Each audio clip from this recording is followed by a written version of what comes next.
Star TV और मैं हूं आपके साथ स्मिता पटवार। चलिए रुक करेंगे उत्तराखंड की तमाम बड़ी खबरों का, लेकिन उससे पहले एक नजर आज की हेडलाइंस पर। कोरोना के नए वेरिएंट के खतरे को देखते हुए सरकार अलर्ट, सभी जिलों के 10% सैंपलों को जीनोम सीक्वेंसिंग के निर्देश। चंपावत में 2 नाबालिग बच्ची लापता, परिजनों ने दर्ज कराई गुमशुदगी की रिपोर्ट। पूर्व विधायक चैंपियन को पुत्र की पैरवी करना पड़ा भारी, इंस्पेक्टर ने दर्ज कराया केस। विद्युत विभाग और जल संस्थान की आपसी तनातनी के कारण 5 दिनों से कांडा पंपिंग पेयजल योजना ठप, क्षेत्र में छाया जल संकट। कोरोना वायरस के नए वेरिएंट को लेकर उत्तराखंड भी सतर्क हो गया है। केंद्र सरकार के दिशा निर्देश के बाद जल्द ही नई SOP जारी की जाएगी। स्वास्थ्य महानिदेशक डॉक्टर शैलजा भट्ट ने भी सभी जिलों को कोरोना संक्रमितों के 10% सैंपलों को जीनोम सीक्वेंसिंग के लिए भेजने के निर्देश दे दिए हैं। चीन समेत कई देशों में कोरोना संक्रमण के मामले तेजी से बढ़ने से केंद्र सरकार के दिशा निर्देश के बाद उत्तराखंड भी निगरानी बढ़ाने के साथ जीनोम सीक्वेंसिंग के लिए जिलों को निर्देश जारी किए गए हैं। बेटे को दिलाराम चौक पर चेकिंग के लिए रोके जाने से भड़के पूर्व विधायक कुंवर प्रणव सिंह चैंपियन ने ढालनवाला थाने में हंगामा किया। इस पर दून पुलिस ने चैंपियन के खिलाफ सरकारी काम में बाधा डालने और धमकाने के आरोप में मुकदमा दर्ज कर लिया है। इंस्पेक्टर ढालनवाला नंद किशोर भट्ट के अनुसार मंगलवार देर रात चैंपियन के बेटे कुंवर दिव्य प्रताप मसूरी की ओर से ढालनवाला थाना क्षेत्र स्थित घर जा रहे थे। उनके साथ लग्जरी कार में बतौर गनर कांस्टेबल अमित कुमार मौजूद था। रात करीब 11:30 बजे पुलिस ने इस गाड़ी को दिलाराम चौक पर रोका। उस वक्त स्कूटी पर इंस्पेक्टर NK भट्ट खड़े थे। इंस्पेक्टर ने इन्हें कार से उतरने को कहा तो दोनों पक्षों में कहासुनी हो गई। दिव्य प्रताप ने पिता को मौके पर बुला लिया, जिसके बाद चैंपियन ढालनवाला थाने पहुंच गए और वहां जमकर हंगामा किया। करीब आधे घंटे तक चैंपियन आरोप लगाते रहे। इस पर थाने में पुलिस ने चैंपियन के खिलाफ मुकदमा दर्ज कर लिया। ये मुकदमा खुद इंस्पेक्टर की तरफ से दर्ज कराया गया। उधर चैंपियन पर ढालनवाला थाने के आगे गेट पर गाड़ी लगाने का भी आरोप है।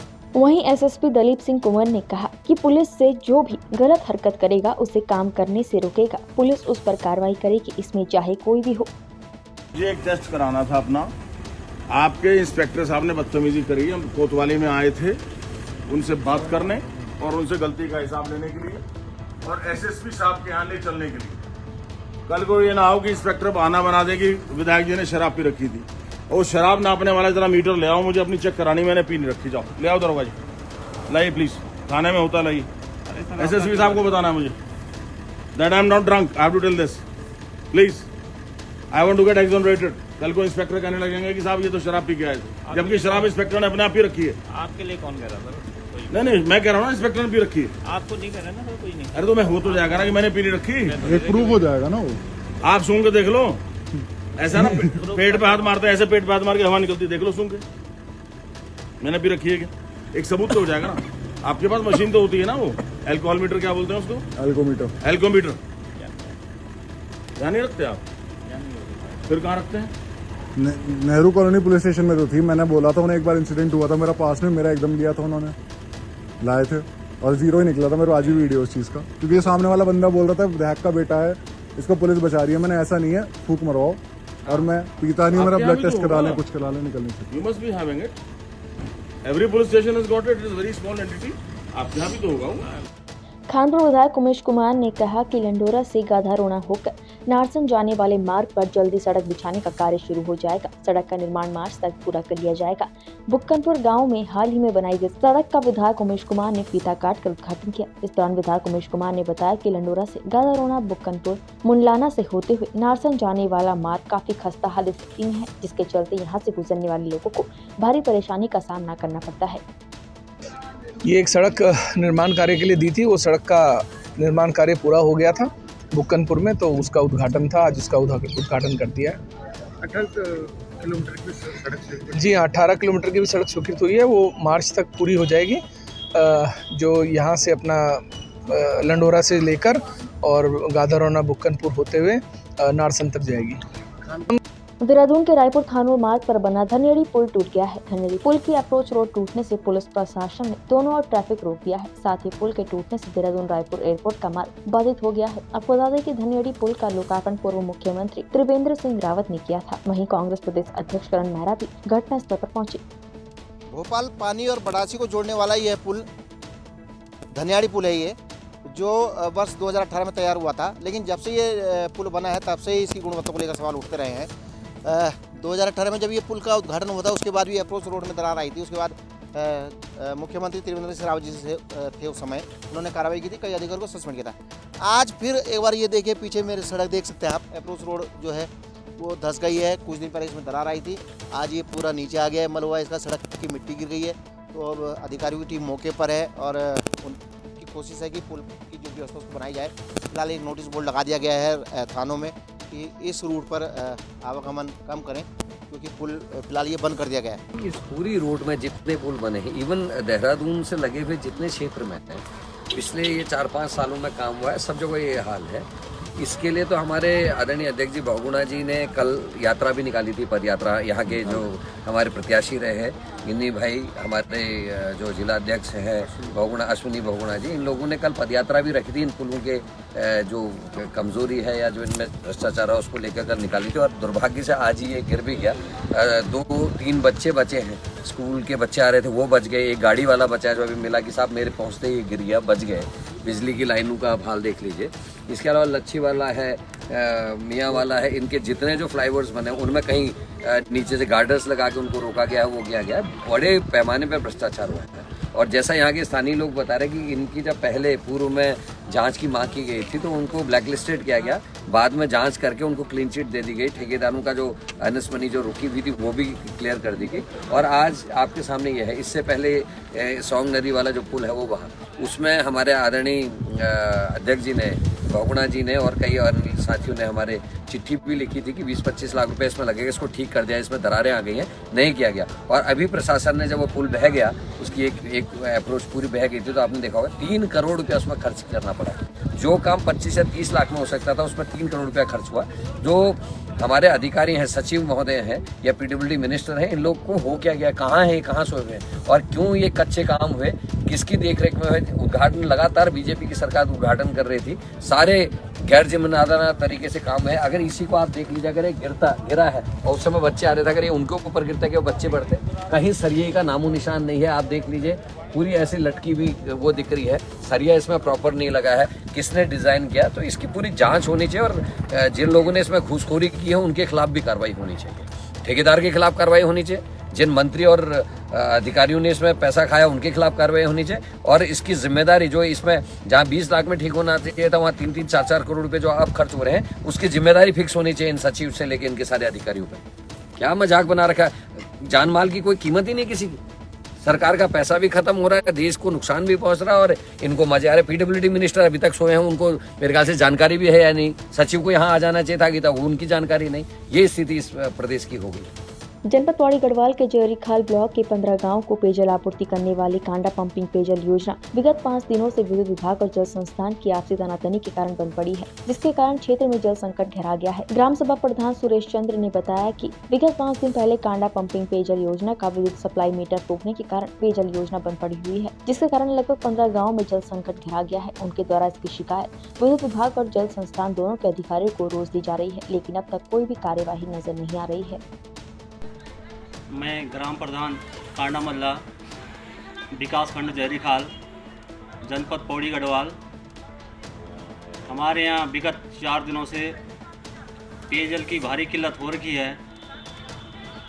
जल संस्थान कोटद्वार और विद्युत विभाग सतपुली आपस में दोनों विभागों के खींचातान के कारण विद्युत व्यवस्था सप्लाई नहीं हो पा रही है, जिससे क्षेत्र में पानी की बहुत ज़्यादा किल्लत हो रखी है। मेरे द्वारा दोनों विभागों के अधिकारियों को दूरभाष पे सूचित किया। 1905 पे भी अपने नाम से शिकायत दर्ज कर रखी है, और माननीय मंत्री श्री सतपाल महाराज जी को भी व्हाट्सएप के माध्यम से अपनी व्यथा लिखी है, लेकिन कहीं से भी समस्याओं का निराकरण नहीं हो पा रहा है, और क्षेत्र में पेयजल की भारी किल्लत हो रखी है।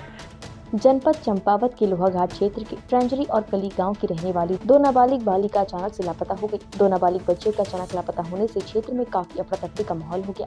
दोनों नाबालिग बालिकाओं के परिजनों ने हर जगह तलाश करी, पर बालिकाओं का कोई सुराग हाथ नहीं लग पाया, जिसके बाद दोनों के परिजनों के द्वारा लोहाघाट थाने में बालिकाओं की गुमशुदगी दर्ज करवाई गई है।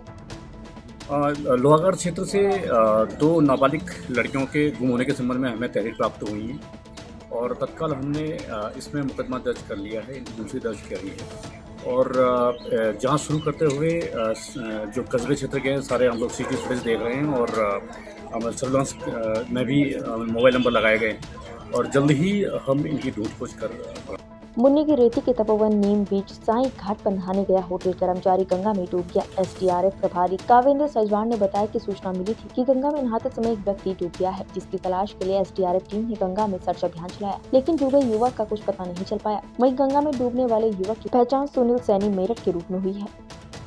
ज्यादातर अभिभावक अंग्रेजी माध्यम स्कूल को बेहतर मानते हुए उसमें अपने बच्चों को पढ़ाते हैं, क्योंकि अधिकांश अभिभावकों का मानना है कि सरकारी स्कूल की तुलना में प्राइवेट स्कूलों में अच्छी पढ़ाई कराई जाती है और यहाँ बच्चों के पठन पाठन की बेहतर सुविधाएं मिलती है। तो वहीं एक सरकारी स्कूल ऐसा भी है जिसके प्रधानाचार्य ने अपने सरकारी स्कूल को प्राइवेट से भी बेहतर बनाने में कोई कसर नहीं छोड़ी। स्कूल में बच्चों के लिए न सिर्फ पढ़ाई लिखाई की बल्कि अच्छी शिक्षा उपलब्ध कराने की सभी आधुनिक सुविधाएं भी निजी संसाधनों से स्कूल में उपलब्ध करवाई। तो वहीं इस वक्त राजकीय प्राथमिक विद्यालय अपर जौली सभी सुविधाएं होते हुए भी अलग किचन रूम और कक्षों की कमी से जूझ रहा है। विद्यालय में किचन न होने के कारण बच्चों के कक्षा और किचन का कार्य एक ही रूम में किया जा रहा है, जिससे बच्चों के भविष्य के साथ तो खिलवाड़ हो ही रहा है, साथ ही शिक्षा विभाग पर भी सवालिया निशान खड़े हो रहे हैं।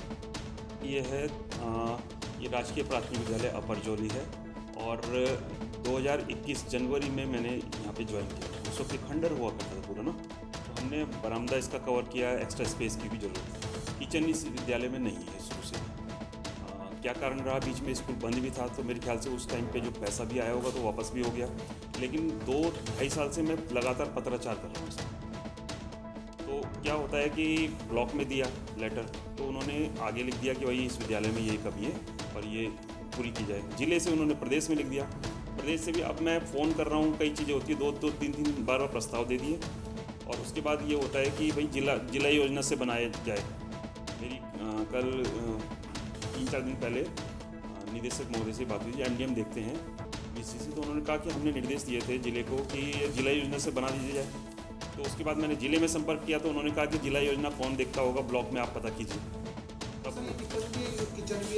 हाँ, बहुत दिक्कत है। इसमें एक्चुअल में क्या है कि हमने जब ये स्ट्रेंथ बढ़ी, पढ़ाई अच्छी हुई, तो प्राइवेट स्कूल से लोगों ने बच्चों को निकाल के यहाँ पे डाला। हमने कमिट किया कि जल्दी सुविधाएं ठीक हो जाएंगी। दिक्कत है सर, मैं पिछले 2 सालों से मेरे बच्चे यहाँ पे पढ़ रहे हैं और मैं यहाँ का अध्यक्ष हूँ यहाँ पर। और सर यहाँ पे एक तो सबसे बड़ी प्रॉब्लम किचन की है। आप अंदर चलेंगे मेरे साथ, अभी देखना, क्लासरूम में ही भोजन बनाया जाता है, सब वहीं बच्चे खाते हैं। बहुत ज़्यादा दिक्कत हो रही है और सर इतना प्रयास कर रहे हैं यहाँ पे। हमने बहुत सुना था इस स्कूल के बारे में कि जब से सर आए हैं बहुत अच्छी पढ़ाई हो रही है, इसलिए हमने दूसरे स्कूल से निकाल कर बच्चे यहाँ पे डाले हैं और बहुत अच्छी पढ़ाई है। यहाँ तक कि जो बच्चे कमज़ोर हैं सर संडे को भी स्कूल में आते हैं, उनको बच्चों को अलग से पढ़ाया जाता है। इतनी कोशिश कर रहे हैं सर भी, मैडम भी अपने आप से पैसे लगा के काम कर रहे हैं। सर हमने तो यही विभाग से यही चाहते हैं कि थोड़ा यहाँ पे किचन वगैरह, थोड़ा यहाँ पे फर्श वगैरह बनाया जाए, कुछ वो बनाया जाए, 1-2 रूम्स और बनाया जा रही है। यहाँ पे वो 1st क्लास से लेकर 5th क्लास तक स्कूल है और देख रहे हैं आप अंदर 2 ही रूम है बस सब। जी, मेरा नाम शमशेर सिंह है सर। सर इतने कोशिश कर रहे हैं यहाँ पर। सरकार द्वारा वर्ष 2015 में गरुड़ ब्लॉक सभागार में फरवरी से आजीविका परियोजना द्वारा पूरे गरुड़ क्षेत्र में पशुपालन, डेयरी, कृषि, मछली पालन, मुर्गी पालन, बागवानी पर कार्य करने के लिए महिला समूह का निर्माण किया गया। समूह बनाने के बाद समूह के लोकल उत्पादन को बढ़ावा देने और एक साथ एकत्र कर उसे बाजार में बेचने के लिए collection centre, cooling centre, growth centre के साथ साथ आपूर्ण बाजार का निर्माण भी किया गया। लेकिन जैसे ही परियोजना बंद हुई उसके बाद कार्यकर्ता तो बेरोजगार हुए ही, जो गांव में समूह बने थे वो भी बिखर गए। आज उनके लोकल उत्पादन को खरीदने के लिए बाजार नहीं मिल रहा है। ऐसे में कैसे किसानों की आय दोगुनी होगी। सरकार द्वारा लाखों रुपए खर्च कर cooling centre, growth, collection centre, rice mill, आपूर्ण बाजार का निर्माण किया गया, जो कि आज सब बंद पड़े हैं। आजीविका स्वायत्त सहकारिता का निर्माण जब आजीविका परियोजना यहाँ पे 2015 में गरुड़ ब्लॉक में काम करना शुरू किया, फरवरी 2015 में, तो उसके बाद परियोजना में जो कार्यकर्ता थे उनके द्वारा गांव-गांव में समूह बनाए गए। समूह बकरी पालन, पशुपालन, डेयरी, कृषि, इन सारे कार्यों को करने के लिए समूह का निर्माण किया गया। उसके बाद उनके जो लोकल उत्पाद है उसको बाज़ार तक पहुंचाने के लिए, उनको एकत्रित करने के लिए ग्रोथ सेंटर, कूलिंग सेंटर और कलेक्शन सेंटर का निर्माण किया गया। लेकिन आज परियोजना के जाने के बाद ऐसी दुर्दशा बनी है कि हमारा जो लाखों रुपए का, कम से कम 8 से लेकर 10 लाख तक का कूलिंग सेंटर यहाँ पे ख़राब पड़ा है, बंद पड़ा है। और यहाँ पे 2-2.5 लाख का जनरेटर है। वैसे ग्रोथ सेंटर है, ग्रोथ सेंटर इतना बड़ा भवन है, कम से कम 4-5 लाख रुपया इसमें खर्च है। हमारा गोलू मार्केट में अपूर्ण बाज़ार का निर्माण किया गया, उसमें भी लाखों रुपये खर्च किए गए, लेकिन फ़ायदा कुछ नहीं मिला। जो समूह सदस्य थे वो आज परेशान हैं। वो इसलिए परेशान है कि उनका जो लोकल उत्पाद उन्हें कुछ समय के लिए समूह के द्वारा बेचा गया था, आज उनको मार्केट नहीं मिल पा रही है, वो आज अपने सामान को बेच नहीं पा रहे हैं। तो इसलिए सरकार से निवेदन है कि जो समूह बने थे, जो आज भी जो उनका लोकल उत्पाद है उसको बेचने के लिए नई व्यवस्थाएं बनाई जाए। ऐसे पैसा खर्च करके इन व्यवस्थाओं को ख़त्म नहीं किया जाए, क्योंकि अभी इन जो बने हैं इनका बहुत यूज हो सकता है और लाभ। उत्तराखंड की तमाम बड़ी खबरों में फिलहाल इतना ही। बाकी खबरों के लिए देखते रहिए पहाड़ टीवी। नमस्कार।